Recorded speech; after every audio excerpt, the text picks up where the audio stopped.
And I have once again graced you all with my presence. And you all already know who I am. But in case you've forgotten on why would you, I am the number one heel. 4 times rock. 4 times rock. 4 times rock. And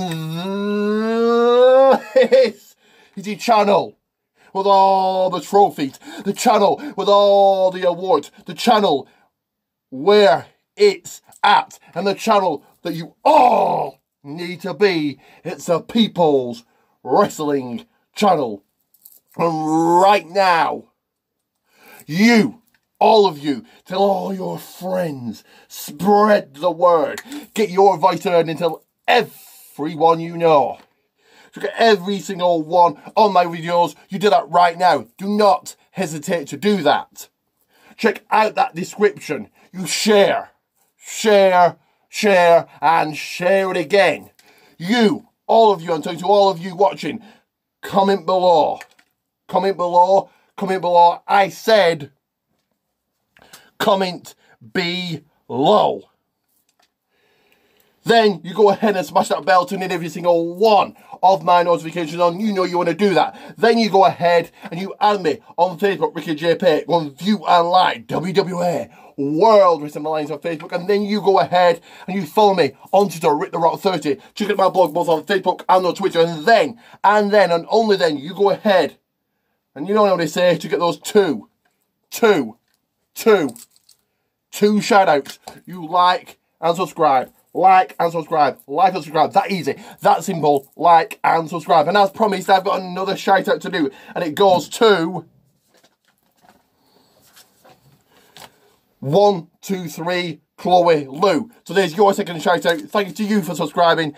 Everybody else, every single one of you watching right now, the only video that matters, the only channel that matters, like and subscribe. Like and subscribe right now.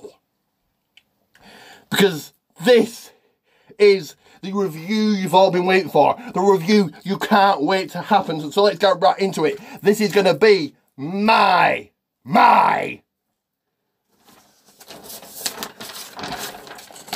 2020 Money in the Bank review. So, we did get a match on the kick-off show.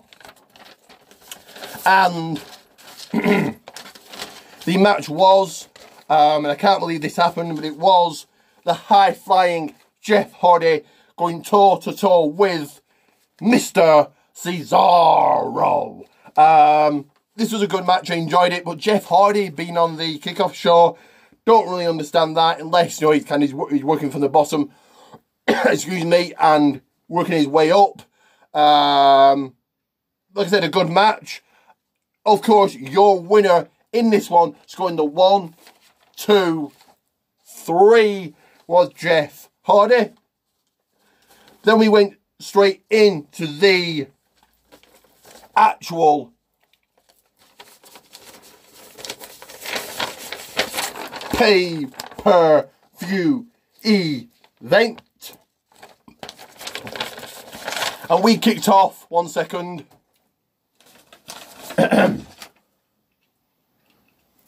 Like and subscribe. Like and subscribe. But we kicked it off with a good opener, a good match in a fatal 4-way match for the SmackDown World Tag Team titles. It was the tag team known as the tag team of Kofi Kingston and Big E, the newly taking on Lindsay Dorado, Grand Metalik, the high-flying team of Lucha House Party, taking on the new team on the horizon, the new team known as the Forgotten Sons, and the awful, boring, untalented, so damn lucky Mistake and his very talented tag team partner, John Morrison. Yeah, this was a good match, good opener, and yeah, I enjoyed this one. Quite fun, as predicted, and even though the Forgotten Sons look really good here, they proved why they've been called up to the main roster, why they've been called up to SmackDown, and even though they lost, still look good. So, still your only SmackDown Tag Team Champions, The New Day. Speaking of titles, speaking of championships, it was for the one and only SmackDown Women's Championship. It was Bayley taking on, you know her, Tamina Snuka. This was a good match. I enjoyed this one. 1 second. Tamina's best ever match here. She really has improved. I really do hope she continues to get this push. Unlucky here. Sasha Banks costing Tamina the win, and still continuing on her reign as champion, Bayley. And I still think it's going to be Bayley. Well, we'll get to the matches later on. What I think is going to happen at Backlash and so forth. Next up, for the Universal Championship, it was the big man, the monster among men, Braun Strowman, taking on his former friend, former mentor, former leader, the man from the Funhouse, Bray Wyatt. I actually did enjoy this one. This was a good one. I thought maybe some of the squash match it wasn't. All the puppets were by the ringside area, behind the barriers and stuff, which I thought was good. Braun putting on the black sheep mask. Bray thought he joined him. So that was a kind of a look, no, a cut back. I'm not sure what the word I'm looking for here, but a look back to the Wyatt family days. So this was good. Yeah, I enjoyed this one again. And your winner, and still the man with a blue title, the Universal title, was Braun Strowman. So I'm glad Bray didn't win there. Didn't really need the win, doesn't need the win. Next up, for the WWE Championship, it was Scotland's own, the Scotsman, Drew McIntyre, taking on the Monday Night Messiah, simply known as the new father, Seth Rollins. This was a good match. I did like Seth's new music, his new theme. It certainly fits with the character. His new gear. Certainly fits with the character. Yeah, I did like this one. Seth is your perfect heel. Kind of the perfect guy to go against Drew. This was back and forth action, but it certainly was missing the crowd. This was one of those matches didn't need all matches need a crowd really, but this one certainly did. And no surprise here, I got the prediction right, as I get everything right because I'm so damn good. Still your WWE champion, Drew McIntyre. And then we get to the two Money in the Bank ladder matches. Both the men's and the women's happened at the same time at the WWE headquarters. So I'm going to just run through who are in it. You should know already, but let's run through. So in the women's, Money Miller, Carmella, the one and only Dana Brooke, the Empress of Tomorrow, Asuka, the Irresistible Force, Nia Jax, the Marine herself, Lacey Evans, the Queen of Spades, Shayna Baszler. In the men's, the phenomenal one, AJ Styles, Royalty, King Corbin, one half of Hemi Machinery, Otis, the Yes Man, Daniel Bryan, Master of the 619, Rey Mysterio, and the Black Man himself, Aleister Black. So I'm going to kind of run through everything that most everything that happened in the match, I enjoyed them. They were very cinematic, lots of action, plenty of cameos from Brother Love, John Laurinaitis, Stephanie McMahon, Paul Heyman, Vince himself, Doink the Clown. So I enjoyed it. Fought everywhere in the gym, all through corridors, all through the floors, into Vince's office. This was good. Like Vince shouting, "Yeah, out!" and all that. That was good. Fighting into the restaurant, cave-in area, whatever it was. There was a food fight. All this was good. The pie in the face to John Laurinaitis from Otis. That was funny.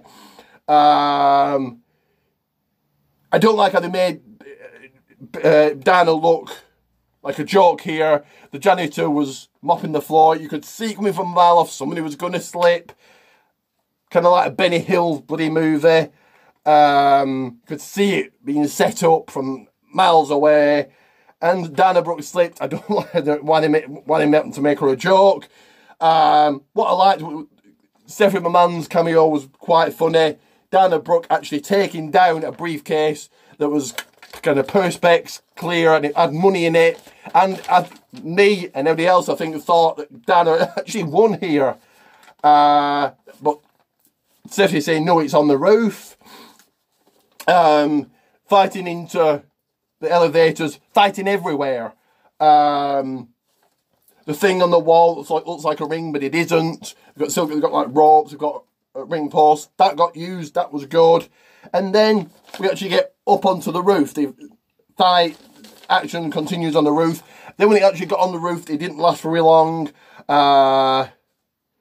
But two guys went off the roof, Rey Mysterio and Aleister Black. You heard them land, obviously they didn't really land. They went from 6 feet down or something, they said on Raw. I think this would have been a good time to write Rey off Raw. He's in those storylines. He could have probably written off Black as well. And he comes back and continues his push. But there you go. Otis actually breaking one of the bottom rung, and it got fixed seconds later. Okay. And then going up the women's Money in the Bank 2020 ladder match was Asuka. At the time I thought, well, she didn't really need it. But obviously on Raw, for those of you who have watched it, great news, big news. Becky Lynch is pregnant. So congratulations to both Becky and Seth. And it was a great way to have the title in the briefcase. I thought that was cool. But now onto the men's. And Styles took down the briefcase. No, Styles and Corbin took down the briefcase together. It slipped out of Corbin's hands. And the man that caught it was Otis. That's right, Otis is Mr. Money in the Bank. So whether he actually... Vince obviously has high hopes for him, obviously loves Otis. Whether he actually keeps it or not, I don't know. Whether he loses it to Dolph or whether it's to Styles with this brand-to-brand invitation thing, we'll have to wait and see. Or if he actually cashes in, I don't think he's going to win. Otis is good. I think Vince is just kind of cashing in a way on just his popularity at the moment. So I don't think he's going to win. He's not really a main event star. But yeah, there you go. There you have it. I did enjoy Money in the Bank, and I'm going to give it a B. But, oh, sorry, when I did say that, I was going to say who I think the champions are going to face next. So I think it's going to be Forgotten Sons taking on New Day at Backlash. Probably Forgotten Sons going over. Bayley, I doubt she'll have a match at Backlash. She may do, but probably not. I would have thought her next match would be Extreme Rules against somebody. Braun Strowman, I think it'll be Braun versus a Fiend at Backlash. Drew McIntyre, really not sure. I think it's going to be Rollins versus Mysterio at Backlash. So, McIntyre, I don't know. And then there you go. And I do think, and fingers crossed, that Miz and Morrison, I think this is the last pay-per-view, the last time you're going to see him as a tag team. I think they're going to split up. I hope. The Miz is god-awful. I don't know who really likes The Miz. I certainly don't. But I would have Morrison turn on Miz rather than Miz turn on Morrison like they did years ago. I think you could really push Morrison. I think he's kind of the star of the team. Miz, whatever, if he never on TV again, I don't care. Certainly with Miz TV, it's such a god-awful show. All the talk shows they have are pretty bad without a crowd. Certainly VIP Lounge is blatantly obvious that it's there just to hype matches. So I think without a crowd, Miz TV is even more harder to watch. And Otis and Braun Strowman are going to be on it. So Otis is going after the Universal title when he could go after any title. He could go after the NXT title. I think having Otis on NXT would... Why not? You know, it doesn't have to go after the title. They could tease it. There you go. That's my idea anyway. Yeah, hopefully Miz and Morrison are done. And I have to sit through. Poof, Miz. Awful, boring. TV. Awful. Not awesome. Anyway. The moment you've all been waiting for. The question on your lips. Did I win at Money in the Bank? Did I make history? Did I retain? Did I go over? You hang on right there. While I'm doing this, while I'm answering your question, you like and subscribe. Like and subscribe.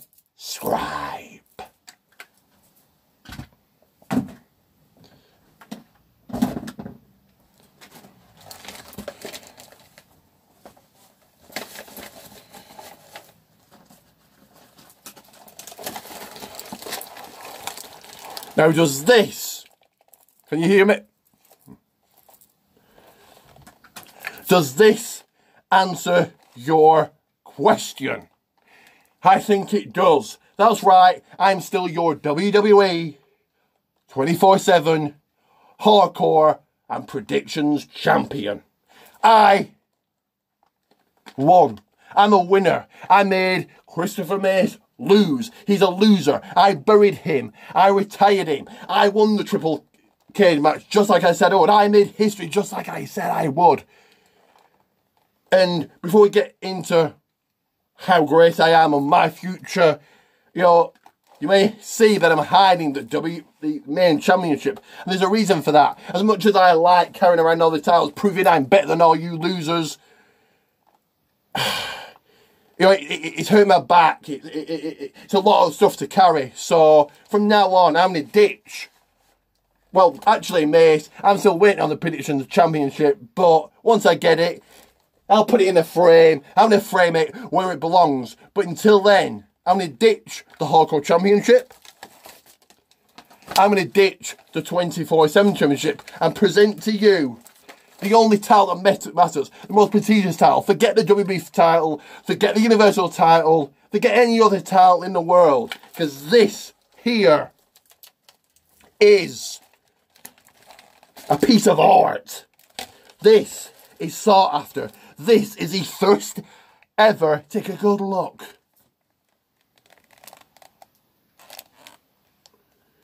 First ever WWE Heavyweight Hardcore 24/7 Predictions Championship. Take a good look what a winner looks like. I know that all you losers don't have much in your lives to be happy about, and none of you are winners, but I am a winner. I am number one. And this is what the new title looks like. This is the big reveal. Forget the hacker. Forget anything else. This. And this is what Otis, you will be trying to cash in for. I know all about Money in the Bank. I cashed in Money in the Bank to win the WWE Championship for the first time ever. That's right, 2-time champion here, everybody. So I know the target on my back. I know you're going to be eyeing this up. I know you're coming for this, Otis. Well, you fat slob, let me tell you this. Nobody can beat me. Nobody ever will. Forget Mandy. Forget Tucky. This is what you're coming for. And if you do, I will beat you and I will bury you just like all the rest. Now, back to my future that is bright, that is great, just like me. As per the stipulation, I am now the biggest WWE Hall of Famer of all time. That's right, I am your newest WWE Hall of Fame inductee. And this is how he's going to go down. This is, the Hall of Fame. You can forget JBL, the Bella Twins, the British Bulldog, Batista, Jushin Thunder Liger, and all the other idiots they want to put into the Hall of Fame this year before SummerSlam. Well, it happens when I say it happens. It happens on my time. And this is what's going to go down. Christopher Mace will have a 2-hour speech all about my career highlights, because that's what it's going to take. There's going to be many highlights, many video packages, many matches that I have won. There's going to be champagne flowing, expensive food, there's going to be lots of interviews, there's going to be paparazzi, there's going to be Hollywood movie stars, there's going to be celebrities galore, waiting to see the biggest moment of their lives. And then it will be my time, just like every day is my time. Then Christopher Mace will hold the ring in his hand, bestow it upon me, get down on his hands, on his knees, and worship me, putting me where I truly belong, long overdue. And that is in the WWE Hall of Fame, where I should be, where I need to be. And then after all said and done, after you've liked and subscribed, after you've done the liking and you've done the subscribing, you, all of you, will acknowledge me as the best ever, as the greatest ever. Nobody in my league. I am the #1 heel, and I prove that. But and while 4 times Rock is a great name, you will acknowledge me. You will pay respect by calling me what I am. Hall of Fame Rock. Let's say that again. Hall of Fame Rock. Write it in bright lights. Hall of Fame Rock. And I will wait for Mace to write his speech. It's going to take a good while. I will wait for WWE to send me that Hall of Fame ring.